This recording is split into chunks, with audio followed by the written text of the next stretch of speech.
Hello everyone, this is a beginner, meaning low impact warm-up for anything you want to do. So we're starting with the hip hurdles, greasing the hip joints. Anything you're up to, all your adventures, you can start with the beginner workout. Maybe not all of them, but a lot. So start with the feet parallel and then step over a hurdle, left and right, or a box, or just imagine one. And I would like you to pick those knees up to hip height or even higher. So whatever's possible. This is to increase mobility, flexibility in the hip joint and also warm up the hip flexor and the quadriceps, among other things, because we're rotating our spine here. So we're having a little bit of a spine warm up. Next one up, warming up the legs. So you start with a wide lunge and I would like you to shift your weight left and right.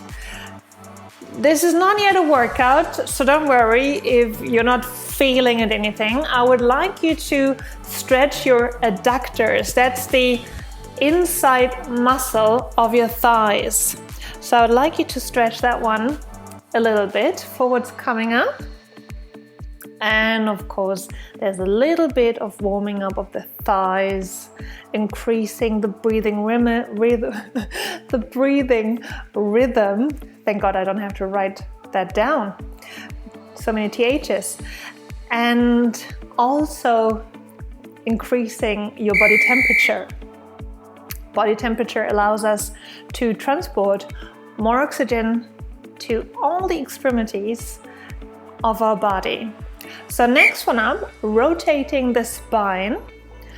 I want you to go in a wide squat, pushing the knees out on top of your ankles. Knees are pointing towards your toes.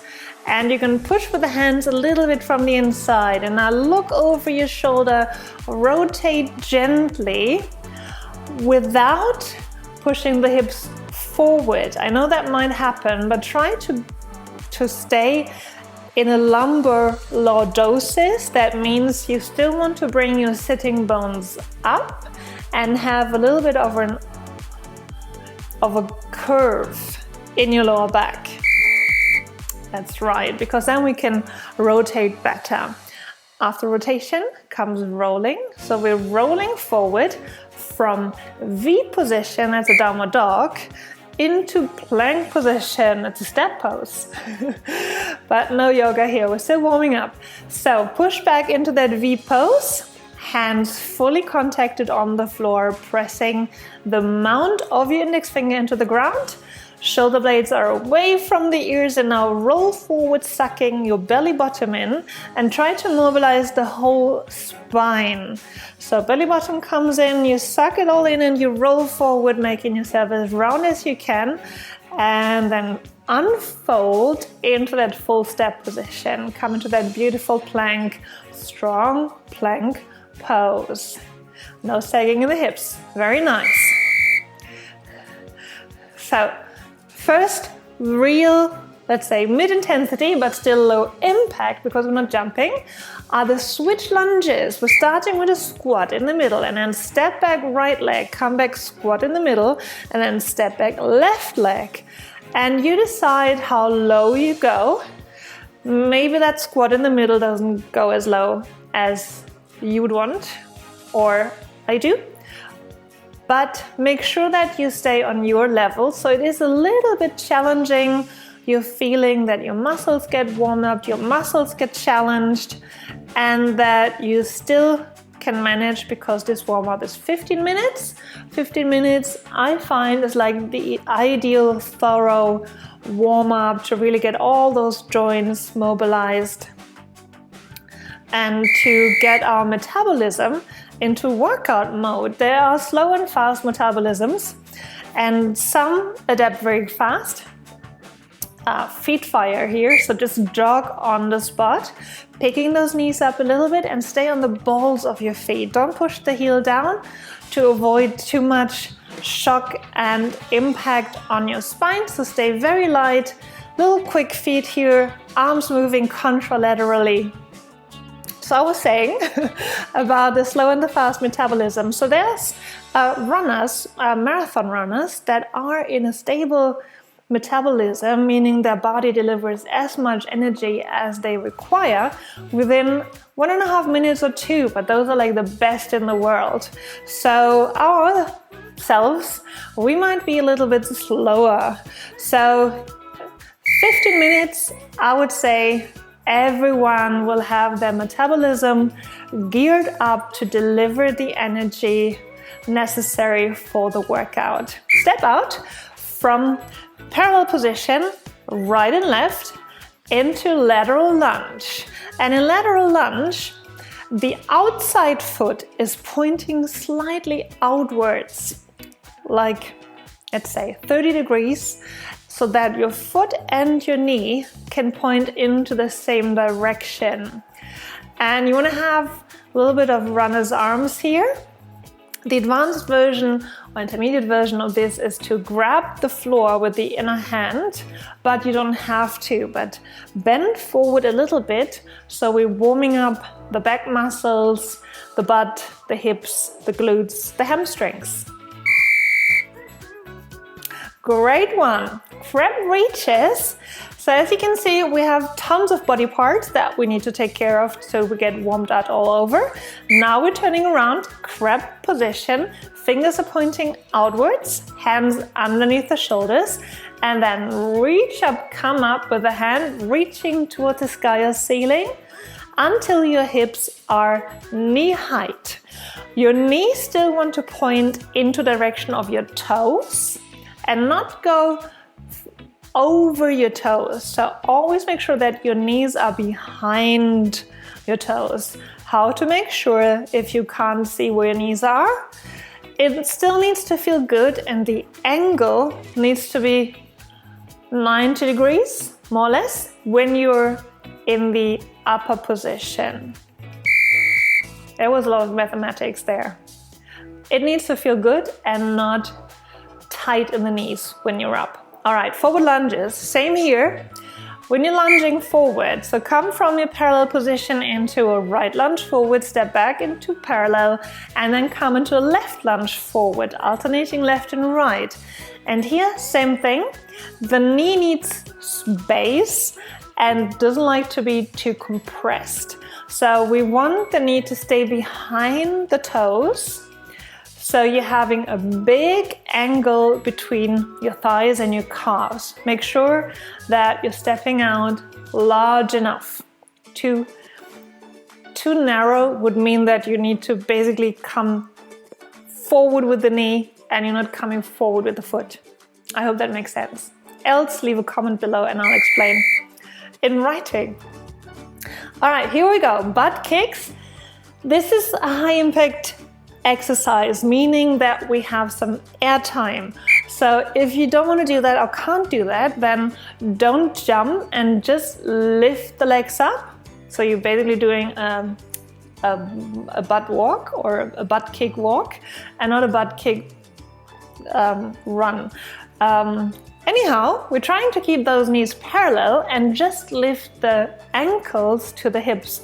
Why are we doing that? Because we want to engage the hamstrings rather than over-activating the hip flexor and the thighs. So working the hamstrings, the back, the butt, and the knee flexors is what we're doing with this exercise here. And the arms are moving contralaterally, shoulders relaxed. And we're going down. A little bit more core here, shoulder, arms.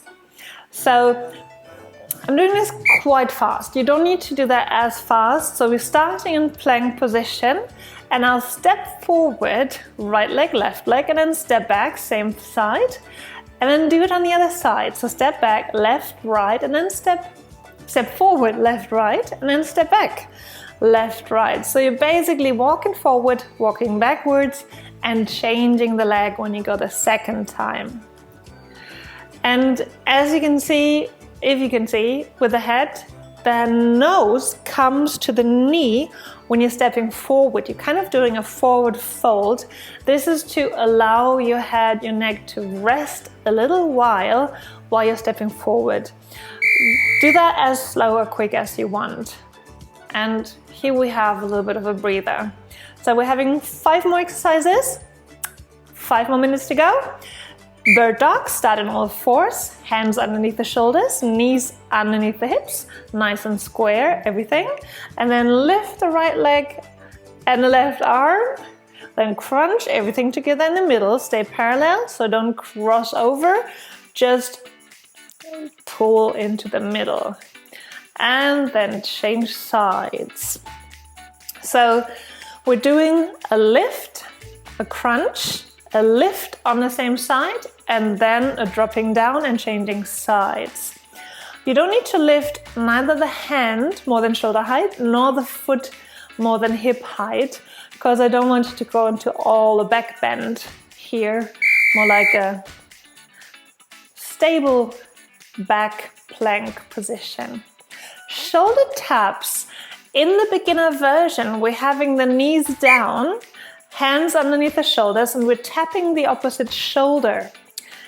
If you want to do the advanced version, you can come all the way into the full plank and come onto the balls of your feet. I would say if you can do a plank, you can do this one. The tapping of the shoulder is actually not the most difficult part. It's keeping the hips stable. And with the knees down, it's so much easier than if you pick the knees up and stay in the full plank position. So this is mainly a core exercise and coordinating that the hips are staying square to the ground and not moving like a boat, rocking like a boat left and right. All right. One of my favorite exercises are the frog jumps, and this is a preparation exercise for that. So if you followed a little bit around, you might have seen me jumping this into a donkey kick or a horse kick, but we're just doing the stepping part. So we're coming from standing into forward fold, stepping backwards as in the stepping climbers, and then stepping forward. And just as well as in the stepping climbers, I would like you to alternate left and right here. So you're not always going back with the right leg and coming forward with left, but also stepping backwards with left and then coming forward with the right. So you're alternating left and right. Remember, this is a warm-up, so do it at moderate intensity. You can have little spikes. So whatever your metabolism needs to get kick-started, sometimes you need to pick up the pace a little bit. So I'll give you all the options. Here we're going for a little bit more of a cardio one. This is the step out to the side, and the knee is coming up in the middle. The knee comes up a little bit here, but you can lift the knee much higher. And of course, you can always go faster or slower. You can also step this, you don't need to run it. So your choice. The advantage of picking the heart rate up a little bit and going into cardio or even a higher intensity is to tell the body, listen up, there's something coming up here, you better get the energy combustion engine on and give me some more of that good stuff. Last one, walkouts. We're starting standing, feet parallel, and then step out into wide lunge, and then step back into the center again. If you've been doing aerobics at some point in your life, this was called the V step. So that is an alternating step because I don't want you to do just one side. So alternate left and right. And of course you want to do the arm movement, and you can dance this, you can swing this, you can do whatever you want with this. And I hope you're all warmed up now for your workout, whatever you're going to do. Go for a run, do some stretching, go for a swim, hike, biking. I hope you're having fun, and I'll see you all next time.